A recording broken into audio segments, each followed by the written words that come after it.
ঠিক আছে, আমি এই একটু পরে বাসায় পৌঁছে যাবো। হ্যাঁ খালা, আপনি রহমন গো বাড়িতে কাজ করেন না? ও স্যার। আপনি কাঁদতেছেন কেন, কি সমস্যা? কালকে আপনাকে বাড়িতে গেছিলাম, আপনার বউয়ের কাছে 10,000 টাকা দিয়েছিলাম, কইছিলাম আমার গ্রামের বাড়িতে পাঠাতো। আমার স্বামীটা অনেক অসুস্থ, আজকে গিয়ে খবর নিয়ে দেই ব্যাংকে টাকা যায় নাই। আপনার বউর কাছে আইছিলাম, আপনার বউ পুরো অস্বীকার করে, আমি বলে কোনো টাকাই দেই নাই, আমার বলে চিনেই নাই।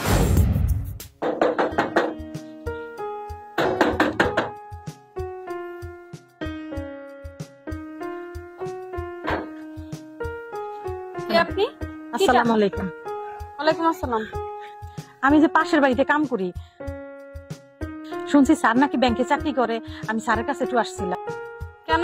হয়েছে কি ম্যাডাম, 2 দিন ধরে ব্যাংকে যাইয়া দাঁড়ায় থাকতে থাকতে আমার হাঁটু দুটা ব্যথা হয়ে গেছে, কিন্তু আমি টাকাটি জমা দিতে পারি নাই।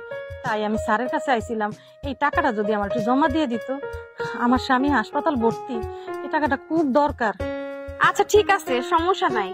আপনার মতন অনেকেই আসে এই টাকা নিয়ে আপনার স্যারের কাছে, মানে সবার টাকাই জমা দিয়ে দেয়। তাহলে একটা কাজ করেন, আপনি টাকাগুলো দিয়ে যান, আমি আপনার স্যারের কাছে দিয়ে দিব। এনে 10,000 টাকা আছে, আর অ্যাকাউন্ট নাম্বারটাও আছে, এই নেন। ও আচ্ছা ঠিক আছে, আপনি চিন্তা করবেন না, কালকেই আপনার টাকা জমা হয়ে যাবে। আপনি এখন যান। আচ্ছা ঠিক আছে ম্যাডাম।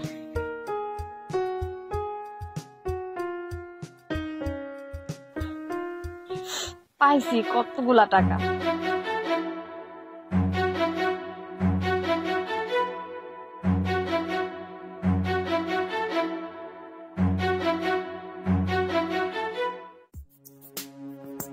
ম্যাডাম, কি আপনি? আমি পাশের বাড়িতে কাম করি, কালকে জানেন টাকাটা দিয়ে গেলাম, এই টাকাটা তাই অন্য গিয়ে পৌঁছায় নাই ম্যাডাম। এই আপনাকে তো জীবন আমি দেখিই নাই। টাকা কিসের টাকার কথা বলছেন আপনি? কেন ম্যাডাম, কালকে না আপনার টাকা দিয়ে গেলাম, এখন আপনি আমার চিনতেছেন না, কি কোন ম্যাডাম? আরে আমি কোত্থেকে আপনার টাকা দিব? আপনাকে আমি চিনতে পারছি না। আপনি কে? আমার কাছে এসে টাকা চাইছেন? কি করতেছেন ম্যাডাম? আমার স্বামীটা অসুস্থ, টাকাটা যদি ঠিক মতো না পৌঁছায়, আমার স্বামীরা তো বিনা চিকিৎসা মরে যাবো ম্যাডাম। ম্যাডাম এমন করেন না আমার লোক ম্যাডাম। আরে আমার সাথে এত ঝামেলা করেন না তো, আপনার আমি চিনি না। জান বলছি, যান। ম্যাডাম, ম্যাডাম আমার সাথে এমন করেন না ম্যাডাম। ম্যাডাম, ম্যাডাম,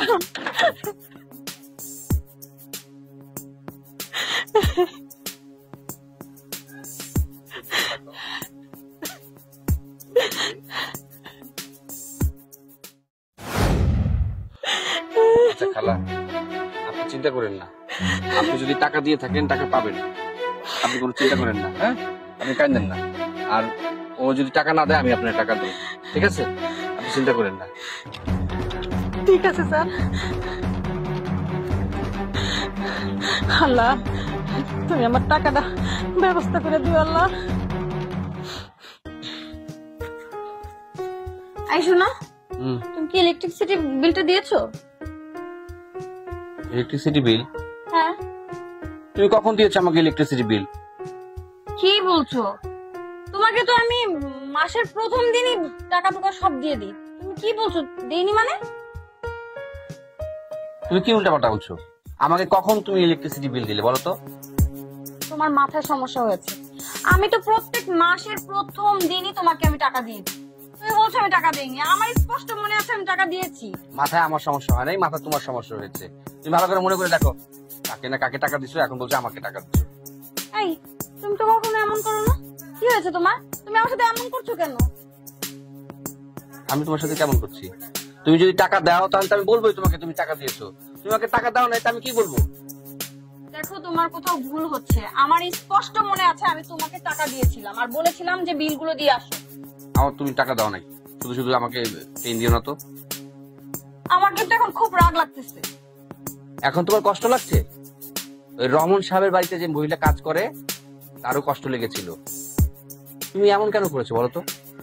সে তোমাকে 10,000 টাকা দিয়েছিল আমার কাছে জমা দেওয়ার জন্য, যাতে আমি এটা ব্যাংকে জমা দিই। আর তুমি কি করলে? তার টাকা তো জমাই দাওনি, তাকেও চিনতে পারোনি। ছি ছি ছি নিপা, একটা গরিব মানুষের সাথে তুমি এই কাজটা করতে পারলে? আর কত কষ্টে উপার্জিত টাকা। আসলে আমি ভুল করে ফেলেছি। তুমি একবার ভেবে দেখেছো সেই ভদ্র মহিলার কত কষ্টে উপার্জিত টাকা মানুষের বাড়িতে কাজ করে করে সে টাকা জমায়, সেই টাকা সে গ্রামের বাড়িতে পাঠাচ্ছিল, আর তুমি কি করলে? সেই টাকাটা তুমি মেরে দিলে। ছি ছি ছি, আমি ভাবতেই পারছি না তোমার মতন মেয়ে এই কাজটা করতে পারে। আসলে আমার ভুল হয়ে গেছে, আমার কাজটা করা ঠিক হয়নি। আমি ওনাকে টাকাগুলো ফেরত দিয়ে আসছি। অবশ্যই তুমি টাকা ফেরত দিয়ে আসবে এবং তার কাছে ক্ষমা চাইবে। যাও, এক্ষুনি যাও। আচ্ছা ঠিক আছে।